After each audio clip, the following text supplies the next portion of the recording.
Hey guys, what's up? So today we will be doing some custom tags for clothing here today. I will be showing you guys how I designed that for my business, and we will just go ahead and get started.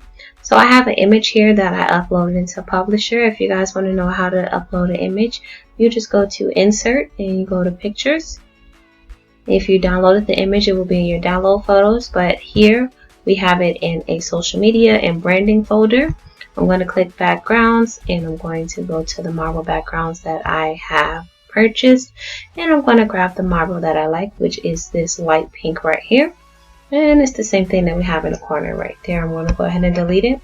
We're going to go ahead and apply this to our background, and the way you would do that is we're going to fill it all over this document. Okay, so I do feel it's a bit light. I would want it to be a little bit more pink, so we're going to go ahead and grab a different image. Okay, and you guys can easily change that. It's really up to you. You can go in and out of the document. We're going to insert the picture again, and we are going to apply this one to background instead. And that is what we have. I'm going to delete the images that were covering it. Make sure nothing's left over, and we're going to get rid of that image as well.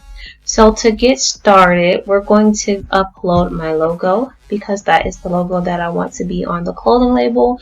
So when I do ship my things and, you know, it's handed down generations and generations, or donated or sold, then it will still be known that it was created by Stelly Creations. Okay, so to do that, we're going back to our branding and social media folder, and we're just going to click Stelly Creations and insert that. Okay, and from here you see that I have the PNG of my business logo. We have a ribbon that is 7/8 of an inch, so 0.75 is a good measurement to have to include that. Okay, and I found that if you want to compare the size of your ribbon to the size of your document, you just make your computer 100% right here in the corner at the bottom of Publisher.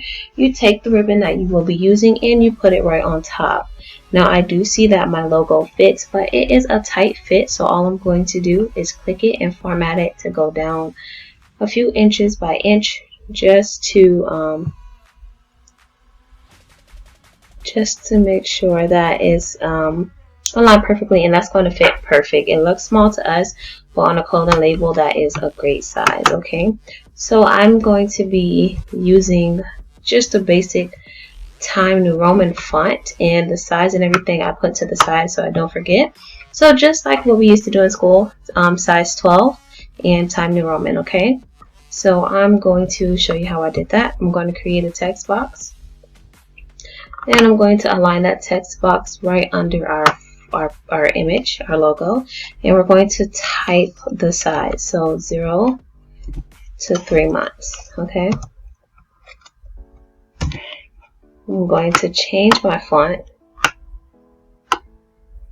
to Times New Roman. Okay, and we're going to change the size to 12 inches. Alright, and boom, there you go. It is now together, and you just want to make sure that it is lined up evenly.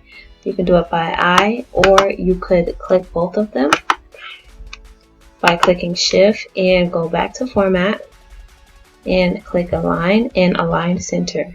Okay, and it centers it for you unless your box was a little off. I'm just going to pull it over to the right a little bit because I can tell it was a little off. Okay,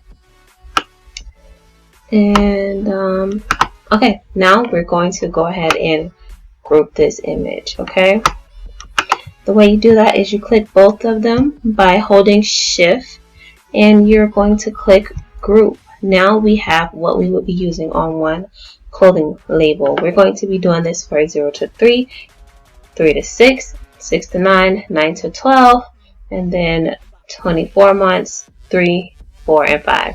Those are the basic sizes that I use in my business, because most of the time it is children clothing and items like that. Okay, so to do that, I'm going to simply copy and paste this, right, and then I'm going to space it enough where it's comfortable to cut, and I'm just going to change my numbers.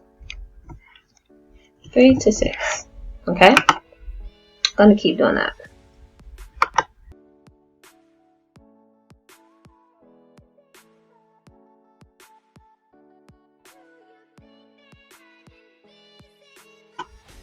Alright, you guys, so now we are ready to go ahead and start copying going down. Okay, so what I want to do is just make sure that all of these are still grouped.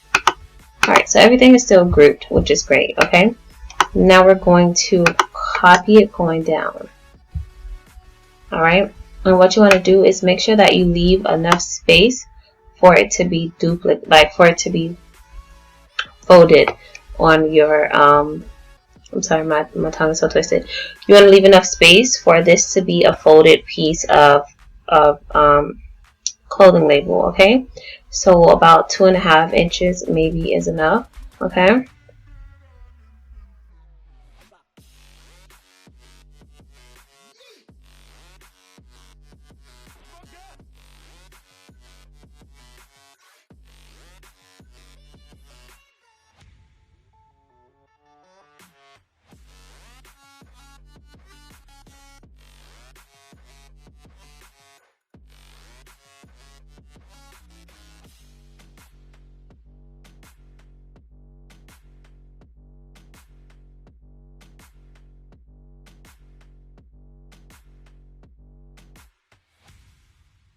Guys, so I went ahead and I finished copying and pasting all over it. It can seem a bit tedious, but once you get done, like I said, you can go ahead and use this over and over again. Okay, so now I'm going to go ahead and print this, and when I'm done printing it, I'm going to meet you guys at my heat press where we're going to press it, and I'll show you guys how it looks on the ribbon and how to store it properly. Okay, let's go.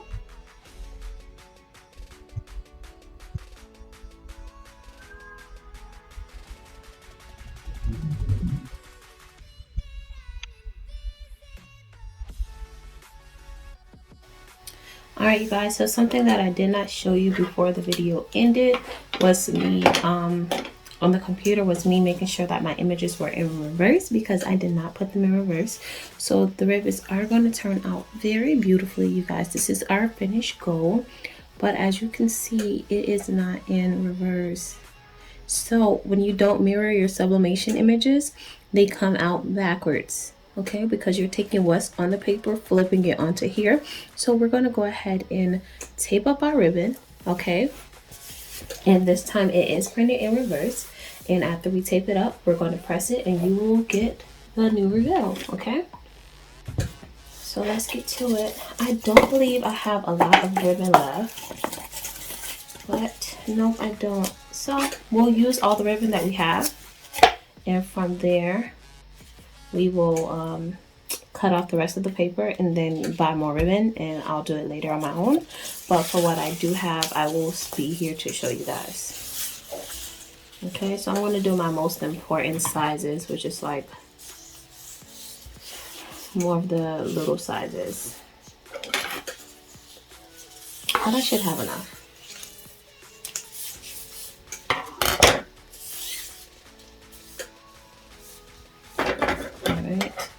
So you just lay it down on your paper.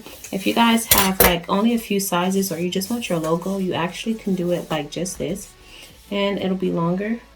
And you actually can cut this off as well, and then you could press one, take it off from under the heat press again like this, and keep going where you have an entire ribbon.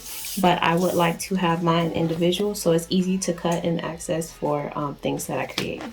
All right, so let me get to it.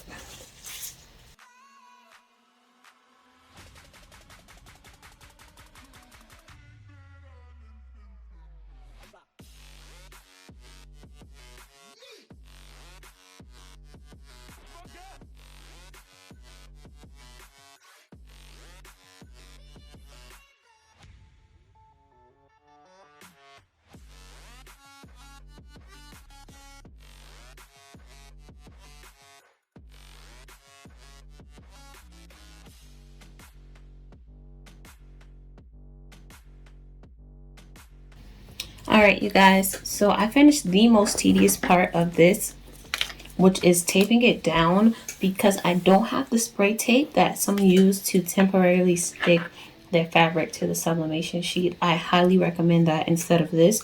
And when I buy some, I'll probably do an update video, because that will make this so much faster and easier. So we would do the spray and simply stick our ribbon on there and be able to sublimate it rather than having to tape it down. But now that I have it taped down, I'm just going to tape 2 regular sheets of printer paper, one on top and one on bottom. And that is how we're going to sublimate it. And that's also a good way to keep it in place. As you flip it over, even though it's taped, it's still little pieces of ribbon. So I flipped it over, and this is the way we're going to sublimate it. Sub sheet up, ribbon down, okay? So I'm going to go ahead and slide this into my heat press, just like that. I have it on 400 degrees for 120 seconds.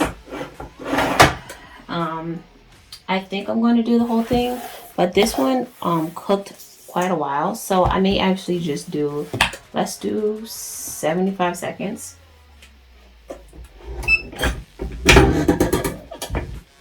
But yeah, I'll cut that time in half. Let's do 60 seconds, okay? Because I know a lot of people do that. I'm not caught up to the game. So I'm sublimating it for 400 degrees for 60 seconds, and we will see what it turns out like. This was our first one with our trial and error and learning. So this will be the second time this is done ever. When we get more ribbon, and I'm going to pull it out. So I usually would do 120 seconds. Let's take a peek.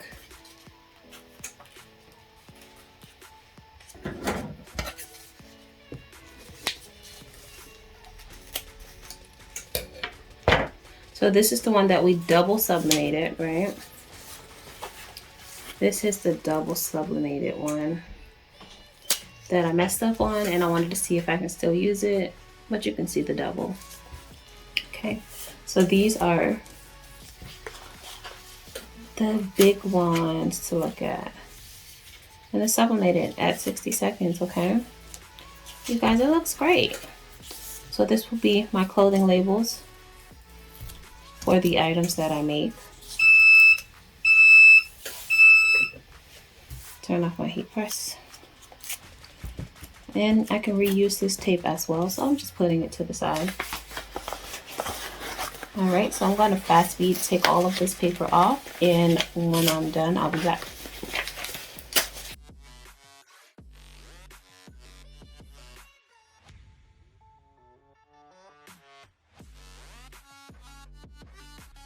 So I went ahead and I took all of the tape off of the ribbon and the paper, and this is what we got.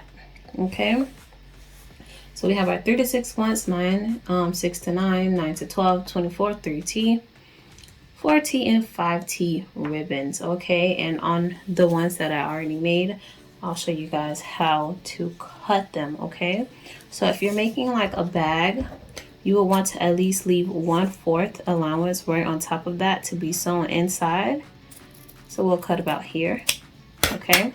And what you would do is you would fold it up.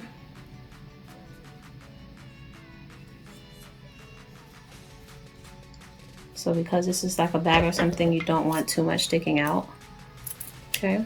So you would like fold it up, and you would sew here. That will be your seam allowance, and that will be the part of your logo sticking out. That one was a little slanted, so let me get a better one to show you once again. Like the clothing label, okay? That one looks blank. Part of the marble wasn't there. All right, boom. So this is our seam allowance. You're going to fold it up, and that is how it would look once you sew it into your garment, okay? Just like that. And that's really cute. It has your business name and it has the size. You guys can go to extra step and leave the washing instructions right in that space that we had empty between each layer. So this will be your washing instructions, or this would be your material. You will put that right inside that blank space, and you will know to cut like all of this, and that will be your washing instructions right there. You will just create a text box and flip it upside down so that when they flip it, it's the right side. Or actually, yeah, they flip it over. You can just put it right at the bottom and then flip it over and your washing instructions will be there. Okay, you guys. So this is my custom pretty clothing labels. I really do hope you guys like this tutorial. This is a trailblazer thing. I haven't seen this done before. So please pardon all of the bumps in that we run into. But so far, I absolutely love this. I love this project. I love the way that they turned out. I love the marble on it. I love that my logo is on it. So even if you guys don't have sublimation, you can also try this out with white transfer sheets. Those are the ones that they flip onto. So if this was our white transfer sheet, it'll have your designs here, your 3 to 6, 9 to 12. And I think that will be reversed as well, right? So this you can get from Michael's, you can get from Walmart if you don't have sublimation. So that's those of you who are like, man, I really want to try that. Sublimation is tough. You also can do this with the transfer sheet, the white transfer sheet, right? Because dark, I'm trying to remember properly, dark just lays on top like a sticker. Light, you flip over and you press on there, okay? So you would do the same thing with the ribbon. You align the ribbon up with your light transfer sheet and you would just press it on, take it off, and it should leave behind the ink from your regular inkjet printer or laser printer. So you don't have to have sublimation to do this, but I know for sure that with sublimation it is permanent. I can wash it, I can bleach it, I could scrub it, and it's not going to come off unless you use some real massive, real degrading chemical, and it's probably going to kill the fabric too. Okay, so that's why I really do love my sublimation. And that is it, guys. If you have any questions, please go ahead and leave those in the comment section below, and like this video, you guys. Once again, I am a full-time business owner and stay-at-home mom, so this is my bread and butter. So go ahead and leave some butter and like this comment, and leave some bread and leave a like. I said that wrong. Leave some butter by liking this video, and drop some bread by leaving a comment, because once again, this is my bread and butter. Okay, all right, we did that. So I will see you guys next time here on How to Telly. I really do appreciate you spending this time with me, and I'll see you next time. Peace.